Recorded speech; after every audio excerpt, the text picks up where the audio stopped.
Insta இன்ஃப்ளூயன்சரை meet பண்ணேன். அவர்கிட்ட நிறைய நான் பேசினேன். அவர் என்ன சொன்னார்னா, நான் நல்லா கண்டென்ட் கிரியேட் பண்றேன், நல்லா படிச்சிருக்கேன், நல்லா வருமானம் வருது. அப்ப நான் நல்லா எஃபோர்ட் போட்டு கஷ்டப்பட்டு இந்த இதுக்கு வந்திருக்கேன்.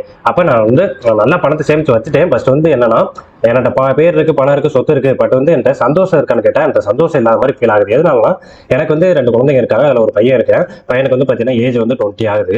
அவன் என்னன்னா, நம்ம இவ்வளவு கஷ்டப்பட்டு வந்திருக்கோம், இவ்வளவு கஷ்டப்பட்டு வந்து சம்பாரிச்சு வந்ததை அவன் வந்து அதை ரியலைஸே பண்ண மாட்டேங்கிறான். நம்ம அப்பா கிட்ட நிறைய பணம் இருக்கு, அதை வந்து நம்ம தனியா செலவழிப்போம் அப்படின்னு சொல்லி காரு, பைக்கு, அதே மாதிரி பசங்களோட வெளியில சுத்துறது, மூவிக்கு போறது, இந்த மாதிரி காசை கரியாக்குற. அப்ப நம்ம வந்து ஒவ்வொன்றா சிறுக சிறுக சேர்த்த பணத்தை நம்ம எப்படிலாம் சேர்த்து வச்சோமோ அந்த பணத்தை ஈஸியா காலி பண்ணிடுறாங்க.